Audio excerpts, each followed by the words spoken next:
अरे मैडम जी, इतना टाइम लगता है क्या गेट खोलने में? पापा। ये लो अपना पार्सल। अंकल जी, इसकी पेमेंट ऑनलाइन हो गई है। बेटा पेमेंट तो हो गई है, पर तेरी आवाज़ मुझे कुछ जानी पहचानी सी लग रही है। एक बार चुन्नी हटी जरा अपने मुंह पे से, अपनी शक्ल दिखा मुझे। नहीं नहीं अंकल जी, मैं किसी अनजान इंसान को अपना चेहरा नहीं दिखाऊंगी। मेरे पति ने मना किया है मुझे। अरे बेटी, तू तो मेरी बेटी हनी है ना? तो हनी? नहीं नहीं अंकल जी, मैं किसी हनी वनी को नहीं जानती। आप जाइए यहाँ से प्लीज। बेटी रुक, एक बार रुक। मैं तेरी आवाज़ पहचान गया। तू मेरी बेटी है नहीं है। एक बार चेहरा दिखा मुझे अपना। देखिए अंकल जी, आपको जरूर कोई गलत फहमी हुई है। मैं हनी नहीं हूँ। और आप प्लीज चले जाइए यहाँ से। अगर मेरे पति आ गए ना तो प्रॉब्लम हो जाएगी। हनी बेटा। हाँ अंकल। बेटा, जब तू हनी नहीं है तो तू हनी नाम से बोले क्यों? अब तो मुझे पक्का विश्वास हो गया कि तू मेरी बेटी हनी है। अब तो मैं तेरा चेहरा देख कर ही रहूंगा। बेटा तू, पर तूने अपनी हालत क्या बना रखी है? तू इस घर में रहती है? पापा प्लीज मुझे माफ कर दो। मुझसे बहुत बड़ी गलती हो गई। मैं ऐसे ही करना रहती हूँ। और जिस लड़के से मैंने भाग के शादी की, आप लोगों के खिलाफ जाके शादी की, उस लड़के ने मेरी जिंदगी बर्बाद कर दी है। वो मुझे बहुत मारता है पापा, मुझे बहुत रुलाता है। मैं आज अपनी किस्मत पर रोती हूँ और आप सबको बहुत याद करती हूँ।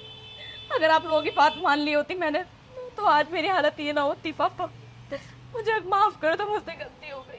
तू रो मत बेटा। तू तो ये कहती थी कि लड़का इतना अच्छा है, मुझे इतना प्यार करता है। तूने हमारे खिलाफ जाके भाग के शादी कर ली। अब क्या हुआ?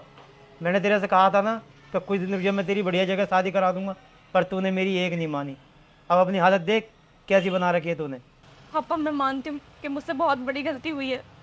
और वो लड़का मुझसे बिल्कुल ही प्यार नहीं करता। मैं बस उसकी चिकनी चुपड़ी बातों में आ गई थी। और उसी वजह से मैंने अपना खुशहाल परिवार छोड़ दिया। मैंने अपने हाथों से अपनी ज़िंदगी बर्बाद की है। उससे गलती हो गई। पापा प्लीज़ माफ़ कर दो मुझे। बेटा, मैंने तुझे इतना समझाया था, पर तूने मेरी एक नहीं मानी। तेरे आंखों पे तो प्यार की पट्टी बंधी हुई थी। काश तू उस टाइम मेरी बात सुन लेती तो आज तेरे को ये दिन देखना नहीं पड़ता। उस लड़के पे तो मुझे पहले ही विश्वास नहीं था, पर तू अपने अंधे प्यार के चक्कर में इतनी पागल हो चुकी कि तुझे अपने माँ बापों की बातों पर विश्वास नहीं है। तुझे पता है, तेरा घर से भागने के बाद में हमारी मोहल्ले में कितनी बदनामी हुई है। हम किसी के सामने मुंह उठा के चल नहीं सकते। पापा मैं मानती हूँ कि मेरी वजह से आप लोगों की बहुत बदनामी हुई होगी, लेकिन अब मैं कर भी क्या सकती हूँ पापा। मैंने अपने हाथों से अपनी ज़िंदगी बर्बाद कर ली। बेटा, जब तेरे साथ इतना सब कुछ हो गया था तो तू घर क्यों नहीं आई? एक बार आके मुझे तो बताती, मैं कुछ समाधान निकालता। पापा मैं किस मुंह से आप लोगों के पास आती? मेरी वजह से आप लोगों की इतनी बदनामी हुई है। आप मोहल्ले में सर उठाकर भी नहीं चल सकते। और आज मेरे साथ जो कुछ भी हो रहा है ना, वो सब मेरी गलती है। मुझे मेरी गलती की सज़ा मिल रही है।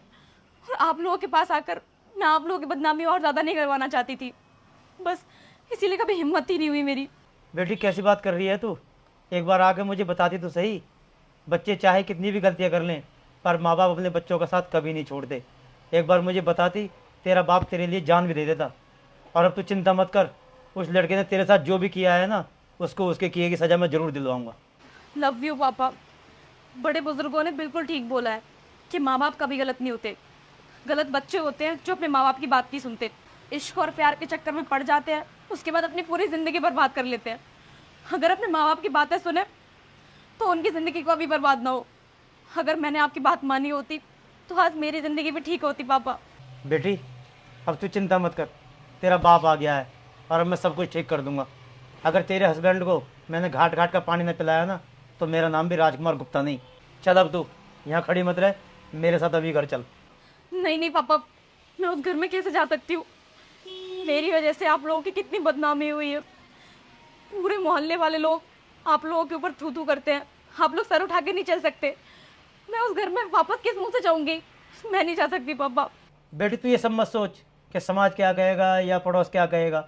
जब बच्चों को मुसीबत आती है ना, तो माँ बाप को ही ज़्यादा टेंशन होती है। अब तू मेरे साथ चल, और तेरे हस्बैंड के खिलाफ तो मैं रिपोर्ट करूँगा थाने में जाके। पापा रहने दो, मुझे अपने साथ लेकर मत जाओ वहाँ पर। अगर मैं वहाँ चली गई तो आप कभी भी सर उठाकर नहीं जी पाओगे इस मोहल्ले में। लोग कहेंगे आपसे कि बेटी पहले भाग गई, उसके बाद बाप ने घर में बिठा ली। बेटी तू इस चीज़ के बारे में मत सोच कि कौन क्या कहेगा। उस चीज़ के लिए मैं बैठा हुआ हूँ। अगर तेरा हस्बैंड यहाँ होता ना, उसका मार मार के भूत बना देता। खैर कोई बात नहीं, जब उसकी पुलिस में कंप्लेंट करूँगा ना, वो तो भगता नजर आएगा। चल तू मेरे साथ, लेकिन पापा चल तू मेरे साथ आ।